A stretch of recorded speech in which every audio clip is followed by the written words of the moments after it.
Bonjour et bienvenue sur le podcast For Me Talks. Est-ce que vous avez déjà entendu quelqu'un dire qu'il a l'air fatigué?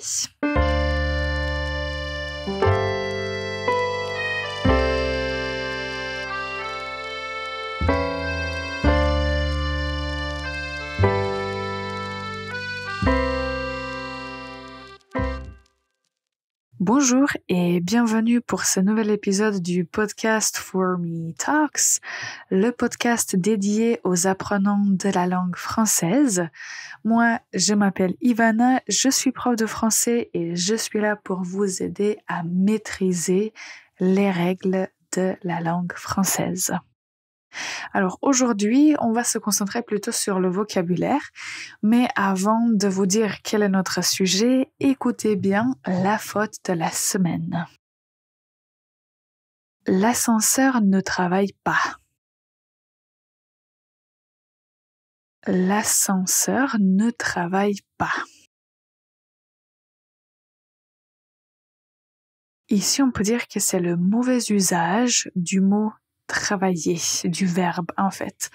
Quand on veut parler des fonctions de certains objets, on ne va pas utiliser le verbe travailler comme en anglais si vous le traduisez. On va plutôt utiliser fonctionner ou bien marcher. Donc dans notre cas, on peut dire l'ascenseur ne fonctionne pas ou bien l'ascenseur ne marche pas. D'accord. Alors aujourd'hui, je voulais vous parler du mot air. Air, ça s'écrit A-I-R, l'air. C'est un mot masculin et en fait, je me suis rendu compte qu'il y a beaucoup d'expressions avec le mot air qu'on peut utiliser dans des contextes différents. Et donc, pour vous, aujourd'hui, j'ai préparé quelques expressions qu'on peut utiliser dans la vie de tous les jours, on peut dire, et quelques expressions imagées. Donc, aujourd'hui, on apprend comment implémenter le mot air dans le langage quotidien. La première expression, c'est la phrase que j'ai mentionnée au début, avoir l'air. Quand vous utilisez avoir l'air, d'habitude, après ça, il faut ajouter l'adjectif. Et avoir l'air signifie donner une impression ou sembler ou paraître. Donc on peut dire par exemple, tu as l'air fatigué aujourd'hui. Tu as l'air fatigué. Tu vas bien? Tu as l'air fatigué, tu vas bien? Ou bien on peut dire tu as l'air content aujourd'hui. Ou on peut dire la prof a toujours l'air sérieux. On peut l'utiliser avec n'importe quel adjectif pour dire que la personne semble, paraît, donne une impression. Donc si je dis tu as l'air fatigué, c'est comme tu parais fatigué. Une autre expression, prendre l'air. Je vous donne la phrase et vous pouvez essayer de deviner. Je vais faire un tour pour prendre l'air. On peut dire je vais faire un tour dans le parc pour prendre l'air. Ou je vais faire un tour dans la forêt pour prendre l'air. Donc si quelqu'un veut prendre l'air, ça signifie que cette personne veut sortir pour respirer, pour se détendre, même on peut dire pour changer les idées. Donc prendre l'air. Et une autre expression, changer d'air. Je vous donne l'exemple d'abord. J'ai besoin de changer d'air. J'en ai marre de cette ville. J'ai besoin de changer d'air. J'en ai marre de cette ville. Ou bien, on part à la campagne ce week-end pour changer d'air. Alors, si vous voulez changer d'air, ça veut dire que vous voulez voyager, changer de place, partir ailleurs, partir quelque part. Vous voulez changer d'air. Juste quand vous prononcez, faites attention à bien prononcer R. Et quand vous utilisez la première expression avoir l'air, le mot R va en fait se prononcer ensemble avec l'article l'air, avoir l'air. Et il faut répéter, comme ça va être juste plus facile à mémoriser et à employer ces expressions. Maintenant, on fait une toute petite pause et après, je vous donne 3 expressions imagées avec le mot R. Et restez avec nous, on revient dans un instant. Ready to take your French to the next level?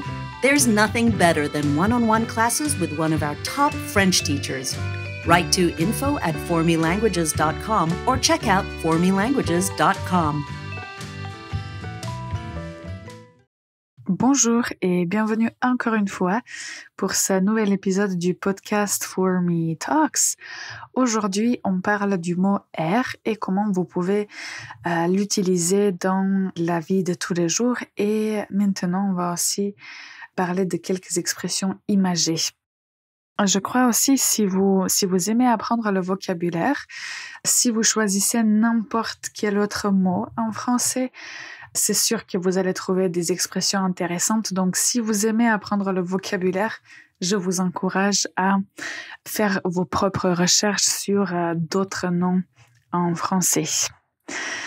Alors, aujourd'hui, comme vous avez déjà entendu, on a mentionné 3 expressions. Donc, avoir l'air, qu'on utilise avec un adjectif, prendre l'air et changer d'air. Les expressions dont je voulais parler maintenant sont 3 expressions qu'on appelle imagées parce qu'elles expliquent quelque chose qui n'est pas tout à fait littéral. On peut aussi dire que ce sont des expressions idiomatiques. Alors, si une personne dit « Excuse-moi, aujourd'hui je suis vraiment tête en l'air », je suis tête en l'air, ça signifie « je suis vraiment distraite ». Donc, si une personne dit « Ah, c'est pas vrai, j'ai oublié mes clés encore une fois », je suis vraiment tête en l'air. Donc, une personne qui est distraite, qui oublie des choses. Être tête en l'air. Une autre expression aussi avec être dans l'air du temps. Il y a une chanteuse française qui a beaucoup de chansons intéressantes et surtout concernant le vocabulaire. Et dans sa chanson, elle dit « c'est dans l'air du temps ». Et après la suite des paroles, si on dit que quelque chose est dans l'air du temps, ça signifie que c'est à la mode ou quelque chose qui suit les tendances actuelles. On peut dire par exemple, je ne sais pas, utiliser les réseaux sociaux, maintenant c'est dans l'air du temps. Malheureusement ou heureusement, ou avoir porté des chaussettes blanches, c'est dans l'air du temps. Donc c'est quelque chose qui est à la mode. Est-ce que vous avez pensé qu'est-ce qui est dans l'air du temps dans votre ville ou dans votre pays? Que porte ou qu'est-ce qui est populaire en ce moment? J'aimerais bien en savoir plus. Donc, vous pouvez me répondre en disant telle et telle chose est dans l'air du temps dans mon pays. Donc, ça serait drôle d'apprendre. Donc, utilisez l'expression être dans l'air du temps pour parler d'une tendance actuelle dans votre pays ou dans votre ville. Et la dernière expression que je voulais mentionner, c'est faire une promesse en l'air. Je vous donne un exemple. Il m'a promis de m'aider, mais c'était une promesse en l'air. Il ne l'a jamais fait. Il m'a promis de m'aider, mais c'était une promesse en l'air. Il ne l'a jamais fait. Il ne m'a pas aidé. Donc, si quelqu'un fait une promesse en l'air, ça signifie que cette personne va faire une promesse sans intention de la tenir. Ça signifie que c'est une promesse qui est vide de sens, une promesse qui ne va jamais être accomplie. Donc, c'est une promesse qui ne va pas s'accomplir. Donc, c'est irréel. Donc, si quelqu'un vous fait des promesses en l'air, il faut peut-être s'éloigner de cette personne ou bien avoir une conversation sérieuse pour arrêter avec les promesses en l'air. Ok, alors aujourd'hui, concernant les expressions idiomatiques, on en a mentionné 3. Être tête en l'air, être dans l'air du temps et faire une promesse en l'air.